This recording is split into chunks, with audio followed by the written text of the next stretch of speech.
TDP శ్రీమతి ఆది గుడిసె కృష్ణమ్మను అభినందించిన MLA doctor Parthasarathi. Kurnool జిల్లా అదోని నియోజకవర్గంలో ఇవాళ ఎమ్మెల్యే డాక్టర్ పార్థసారథి మాట్లాడుతూ స్వచ్ఛాంధ్ర స్వచ్ఛ అదోని అనే సేవా కార్యక్రమంలో టీడీపీ శ్రీమతి ఆది గుడిసె కృష్ణమ్మ గ్రామాల్లో పర్యటించి పరిశుభ్రత, డ్రైనేజీ, తాగునీటి మొదలుగా వాటిపై అవగాహన కల్పిస్తూ స్వచ్ఛ భారత్, స్వచ్ఛాంధ్ర స్వచ్ఛ అదోని సేవా కార్యక్రమాలు చేస్తున్న టీడీపీ శ్రీమతి ఆది గుడిసె కృష్ణమ్మను అభినందించిన ఎమ్మెల్యే డాక్టర్ పార్థసారథి. గ్రామానికి వెళ్ళి సుమారుగా 80 మంది గ్రామాలను సందర్శించి అక్కడ స్వచ్ఛాంధ్ర స్వచ్ఛ భారత్ని ఆదర్శంగా తీసుకొని ఆ గ్రామాన్ని శుద్ధి చేయడం, అక్కడ ఉన్నటువంటి ప్రభుత్వ స్థలాల్లో అక్కడ ఉన్న డ్రైనేజీలు క్లీన్ చేయడం కానీ, అక్కడ ఉన్నటువంటి గలీజ్ని తీసేయడం కానీ, లేదా క్లీన్గా ఉంచడం ఎలా అనే అవగాహన కల్పించడం కానీ ఈ పనులన్నీ కూడా చేస్తూ ఉన్నారు. అదే సమయంలో ఆ గ్రామాల్లో ఉన్న సమస్యలు కూడా తెలుసుకునే ప్రయత్నం చేస్తూ ఉన్నారు. నిన్న బల్లేకల్లో ఈ స్వచ్ఛ భారత్, స్వచ్ఛ ఆంధ్ర, స్వచ్ఛ ఆదోని అనే కార్యక్రమాన్ని బల్లేకల్ గ్రామంలో, ఆదోని మండలంలో నిర్వహించామని ఈరోజు అందరూ వచ్చి మా తెలుగుదేశం పార్టీ నాయకులందరూ కూడా వచ్చి చెప్తా ఉన్నారు. చాలా సంతోషం అనిపించింది నాకు. ఎందుకంటే స్వచ్ఛందంగా మా తెలుగుదేశం పార్టీ నాయకులు, కార్యకర్తలందరూ కూడా ఈ రకంగా గ్రామానికి వెళ్ళి స్వచ్ఛాంధ్ర కార్యక్రమాన్ని చేపట్టడం అన్నది చాలా అద్భుతమైన విషయం, ఆదర్శవంతమైన విషయం.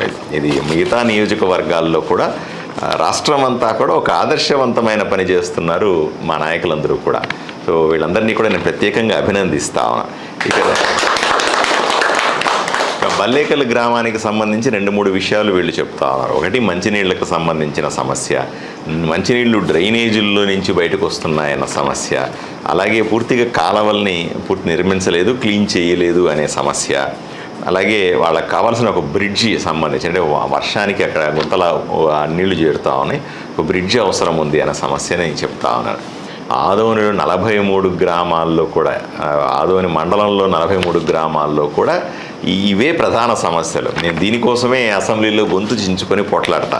ఎందుకంటే తాగడానికి నీళ్ళు లేవయ్యా మొర్రో అంటే 10-15 రోజులకు ఒకసారి నీళ్ళు ఇస్తా, దాన్ని కూడా డ్రైనేజీల్లో నుంచి కనెక్షన్లు ఇస్తా, ఆ మురికి నీళ్ళు దాంట్లో చేరిపోయి రోగాలు వస్తే ఆ డబ్బులు ఖర్చు పెట్టలేక హాస్పిటల్లో పాలయ్యి ఆరోగ్యాన్ని పాడు చేసుకుంటున్నారా. అదే సమయంలో డ్రైనేజీలు కట్టలు లేవు, మాకు డ్రైనేజీలు పరిస్థితి లేదు. అరాకొర నిధులు ఉన్నాయి. ఇప్పుడు జిల్లాకు నిధులు వస్తాయనుకోండి, జిల్లా నుంచి ఆదోనికి నిధులు రావాలి కదా, అరాకొర నిధులతో మేము అల్లాడిపోతా ఉన్నాం. ఈ 30 ఏళ్ళు ఎవరు పట్టించుకోలేదు దీన్ని. ఇప్పటికిప్పుడు రామంటే కూడా రావు. కాబట్టి ప్రయత్నం చేస్తాను, గొంతు చించుకొని అరుస్తుంది. నేను పక్క అరుస్తాను, మా నాయకులందరూ కూడా పక్క అరుస్తూ ఉన్నారు. ప్రజల్లో అవగాహన తెచ్చే ప్రయత్నం చేస్తా ఉన్నాం.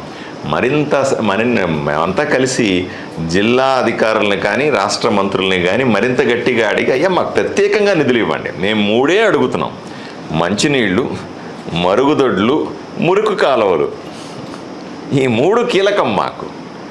ఈ మంచినీళ్ళు లేకుండా పోతే ఎట్లా మనిషి బతుకుతాడు? పశువులు కూడా బతకట్లేదు. మేము పశువులు పెంచుకోవడం ఎక్కడ పెంచుకుంటాం? అందరూ చెప్తారు ఇంటికి ఒక ఆవు పెట్టుకోండి అంటారు. ఇంటికి ఒక ఆవు పెట్టి మనుషులు తాగడానికి మంచినీళ్ళు లేవు మొర్రో అంటే పశువులు తాగడానికి ఎంత ఇబ్బందో ఒకసారి ఆలోచన చేయండి. మరుగుదొడ్లు లేవు. ఏ గ్రామానికన్నా పోండి, ఏ వార్డుకన్నా పోండి, అయ్యా నువ్వు ఏమీ చెయ్యొద్దయా, నువ్వు మాకు మరుగుదొడ్లు కట్టించి చాలు అంటారు. ఇంతకంటే దారుణమైన నియోజకవర్గం రాష్ట్రంలో కానీ దేశంలో కానీ ఉంటుందా అంటాను నేను. మురికి కాలువలో ఎప్పటికప్పుడు క్లీన్ చేయక పాపం వాళ్ళకి జీతాలు ఇవ్వడానికి జీతాలు లేవంటున్నారు. గత 5 సంవత్సరాలు. ఈరోజు సర్పంచ్ అకౌంట్లో నేరుగా నరేంద్ర మోదీ డబ్బులు వేస్తా ఉంటే ఆ సర్పంచులంతా ఎవరు? వైఎస్ఆర్సీపీ నాయకులు. వాళ్ళు పాత బిల్లులు పెట్టుకొని ఆ డబ్బులను తినేస్తూ ఉన్నారు తప్ప గ్రామాల్లో పని ఎక్కడ చేస్తూ ఉన్నారు? ఇది గొంతు చించుకొని అరుస్తూ ఉంటే కూడా ఎవరు వినే పాపాన పోవట్లేదు. తప్పనిసరిగా దీన్ని కలెక్టర్ దృష్టి తీసుకెళ్తాను, మంత్రి దృష్టి తీసుకెళ్తాను. మీరు చేస్తున్న పని నేను నిజంగా పైన మంత్రులకు కూడా, కలెక్టర్ కూడా చెప్తాను. తప్పనిసరిగా వీలైనప్పుడు తప్పనిసరిగా నేను కూడా ఒకరోజు మీతో కలిసి స్వచ్ఛ ఆంధ్ర స్వచ్ఛ ఆదోని కార్యక్రమంలో పాల్గొంటానని తెలియజేస్తాను.